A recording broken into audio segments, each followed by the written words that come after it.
My Roommate is a Vampire by Dennis the Menace. Read by Deathlight. Chapter 4. The Truth Will Set You Free. Breathe in, breathe out. Use the paper bag, Octavia. Go to your happy place. Where was the happy place? I don't know. Octi, you're gonna pass out if you keep hyperventilating like that.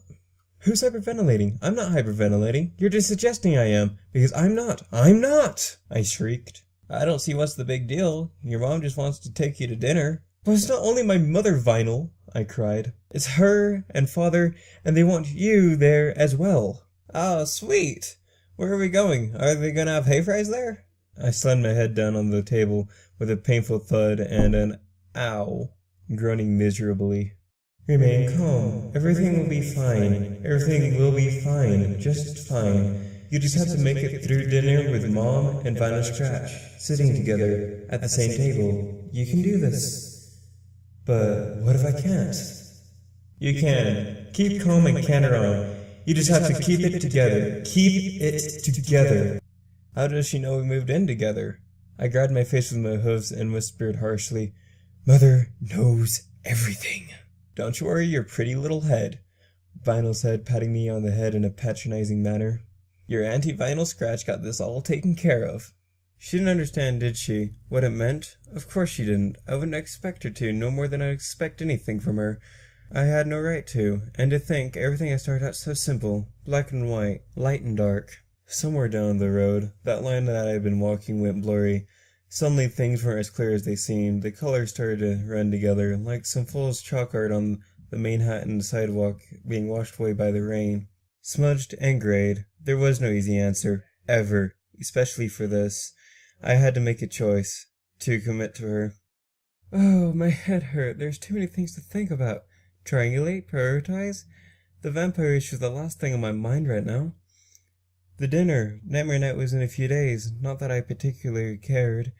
The Grand Galloping Gala was in the winter. After last year's fiasco, I was surprised they would let us back in. And if Mother didn't approve of Vinyl... Vinyl munched on some chunky peanut butter all over her face. You want some? She grinned. She's beautiful, and I hated her for making me feel this way, and I hated myself. This self-loathing was starting to get to me. Octi, you look kinda stressed. I sighed and nodded. A little, just trying to figure out how to get my mom to like you is all. Quit your worrying, she'll love me. I'm the life of the party. I smiled. That's what I'm afraid of. My heart pounded against my chest as I walked over to the cabinet, facing away from her. I reached in with my hoof and crushed some garlic, and the juices spreading. I had to finish this, crack the case. There was too much at stake for me to play around anymore. I had taken a role of a detective, unraveling all the mysteries that plagued my thoughts, following that sketchy trail of clues to the final revelation, even if it was going to kill me.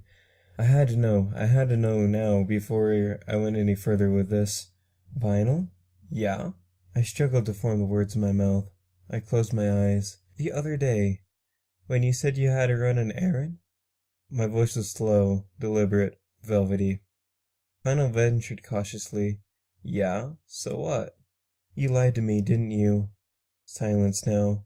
Octi. I know where you went. I can explain. Can you? I wheeled around my hooves. Please do. Explain, Vinyl. I was visiting a friend.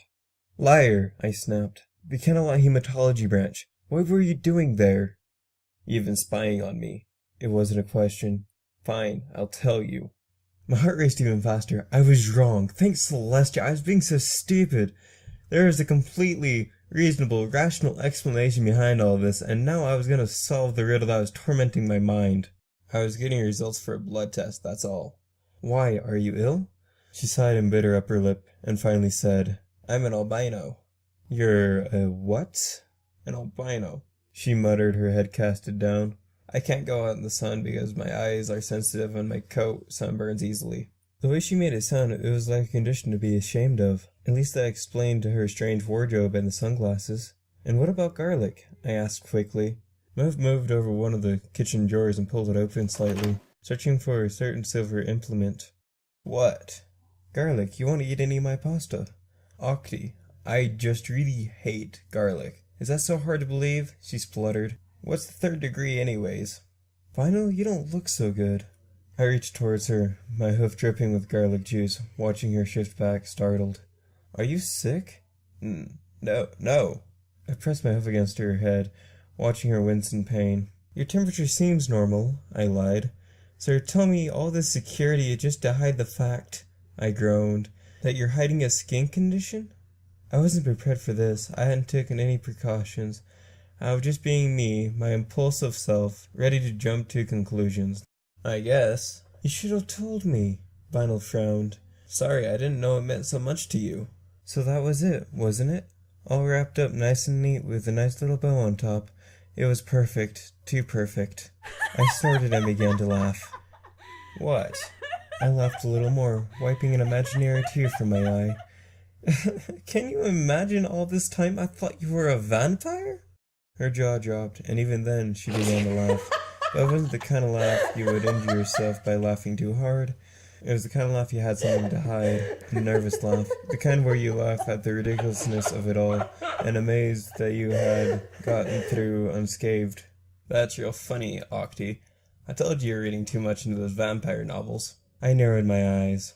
So if you're not a vampire, then I have to ask, I said, bucking the fridge door open, the blood bag spilling all over the floor as I shouted, What are these for? Complete and utter silence as I tried to bore my eyes into hers. Vinyl sunk in. Octi, that's just pomegranate juice. My eyes bulged. You've got to be joking. Who thought it was a good idea to package fruit juice in a bag with an IV needle? She laughed, picking up the blood bags up from the kitchen floor. Nightmare night this week, remember? I thought you'd like it. Pomegranate juice was my favorite. Oh, that explains it then. Now will you let me go? Vinyl asked, moving to put it back in the fridge. Let it go, seriously. Wait, I said. She froze, turning her head slowly. How about you and me share one right now? And with those very words, I saw her pale, her color draining from her face. You know, Octi, it wouldn't make very much sense. Come on, let's just have a sip. I'm really not that thirsty anymore. Vinyl, open it. She gulped and poked it with a straw, taking a sip, grinning nervously, sweating bullets. She gulped it down, still grinning. Tastes delicious. Really? Let me try. I reached towards it. She snatched it away. No! She stammered. I mean, no, Octi. This actually tastes awful. You wouldn't like it. I grabbed it from her. Octi, no, don't! I scowled, taking a sip. My eyes widened as the taste filled my mouth. Coppery, metallic, bitter, difficult to swallow, cold and slimy going down. I was drinking blood. I immediately spat it out, screaming, hurtling it away. The blood cascaded from my lips into the sink as I gagged on the vile fluids. I turned to Vinyl and saw her turn away from me, her body twitching as she struggled with some invisible foe. She let loose a primal scream, howling in a way so unnatural, so hideous, it sent a shiver down my spine. Vinyl? I whispered, edging closer. She turned around, and I screamed again. My mind barely had time to process it. A pair of fangs jutting from her upper jaw, glistening, razor-sharp. I lunged for the silver kitchen knife. What else was I to do? I swiped at her with it, watching as she dodged the blade and yanked it from my hooves. I couldn't say anything. I didn't try. Now I was a dead mare. Dead on arrival. You shouldn't have done that, she hissed. Her voice was harsh and wicked. I smashed my hoof into her face, into one of her purple lenses, shattering it, revealing what lay beneath. An eye, crimson and evil, demonic. That was not the Vinyl Scratch I knew and loved. This was a monster. I screamed again. May, I was getting good at this.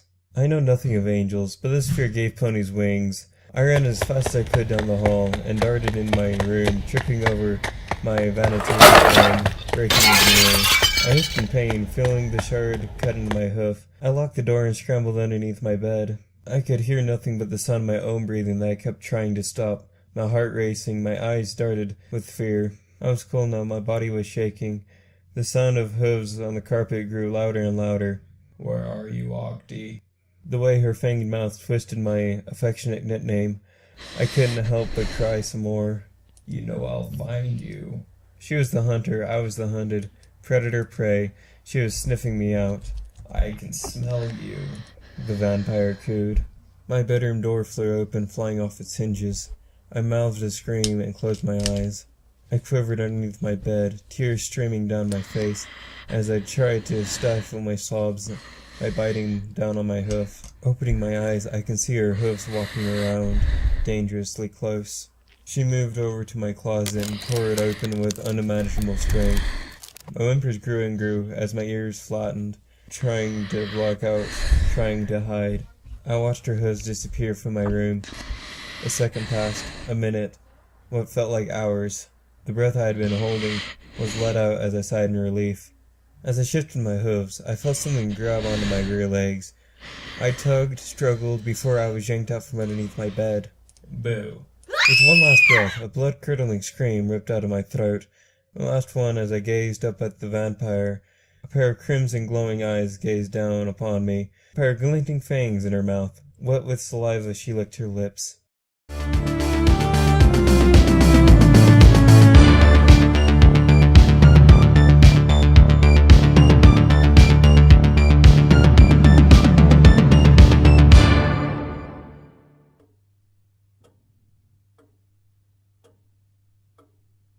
Okay, thank you for listening, everybody. I'd like to thank my first subscriber, Marion Eddy. I'm really hoping I'm saying that right. But anyways, if you guys want to know my schedule for putting out stuff, it is Mondays and Fridays. And I've been thinking about probably putting a comic every Wednesday. I'm not sure yet. I have such a busy schedule. But anyways, I'm just really excited for my new laptop that's coming in. It should be coming in around the 10th, so then I should be able to pump these things out even faster, because this laptop I'm using right now, there's something wrong with it, and it buffers all the time whenever I do stuff, so yeah. Okay, and now I'll leave you. Good night, everybody. It's been fun.